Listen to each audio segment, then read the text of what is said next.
రాజు గారు.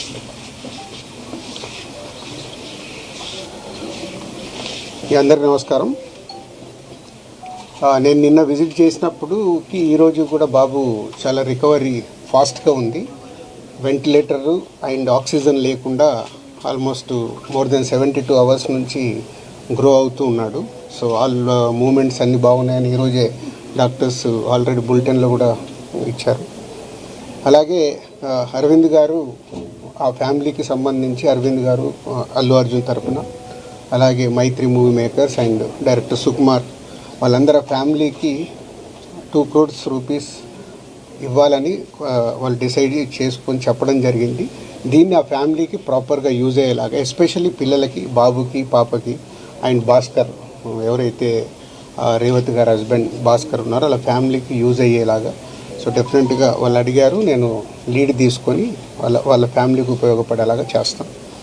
అలాగే ఇండస్ట్రీ నుంచి కూడా రేపు సీఎం గారు అపాయింట్మెంట్ అడిగాము. ఇండస్ట్రీకి సీఎం గారితో కూడా రేపు మీటింగ్ ప్లాన్ చేసాము. ఫర్దర్గా కూడా అన్నీ హెల్దీగా ఉండేలాగా ఎలా వెళ్ళాలి అని దాని మీద రేపు మీటింగ్ ఉంటుంది.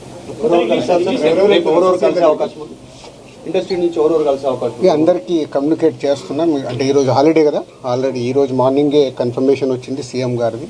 సో అందరికీ మార్నింగ్ నుంచే కమ్యూనికేట్ చేస్తున్నాం. హీరోస్, డైరెక్టర్స్, ప్రొడ్యూసర్స్ అందరు కలిసి మీట్ అవుతాం.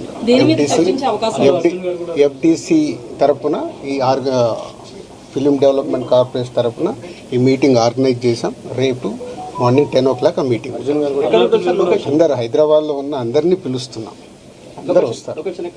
అది ఇప్పుడు సీఎం గారు ఆఫీస్ నుంచి సీఎం రాగానే చెప్తాం. అరవింద్ గారు కూడా వస్తారా? అందరూ వస్తారు. ఫిలిం ఇండస్ట్రీకి సంబంధించిన అందరినీ తీసుకురావాల్సిన బాధ్యత అటు గవర్నమెంట్తో కలిపిన బాధ్యత నాది. కాబట్టి నేను మార్నింగే సీఎం గారు అపాయింట్మెంట్ రాగానే అందరు కమ్యూనికేట్ చేసాం. రేపు మీటింగ్ ఉంటుంది. ఎఫ్డీసీ చైర్మన్ అయినందుకు కల్పిస్తున్నారా, లేకపోతే ఫిల్మ్ ఇండస్ట్రీ వర్సెస్ కాంగ్రెస్ నడుస్తున్నందుకు? నేను ఫిలిం పర్సన్ కాబట్టి నన్ను సీఎం రేవంత్ రెడ్డి గారు ఆ సీట్లో ఉండి ఇండస్ట్రీకి గవర్నమెంట్ మధ్యలో బ్రిడ్జిగా ఉండాలని అడిగారు. అదే చేస్తున్నాను. ఇంకా నేను కలవలేదమ్మా, కలవలేదు. అంటే వచ్చి నుంచి నేను దీంట్లోనే అంటే గవర్నమెంట్తో ఇప్పుడు సీఎం గారు అపాయింట్మెంట్ తీసుకొని ఇండస్ట్రీని కలపడానికి చేస్తున్నాను. కలుస్తాను. అన్ని దిల్ రాజు కాంగ్రెస్ పర్సన్ కాకుండా, కాంగ్రెస్ పార్టీకి సేవ చేయకుండా ఎఫ్డీసీ చైర్మన్ ఇచ్చాము. రీజన్ ఏంటంటే సినీ ఇండస్ట్రీలో కీలకంగా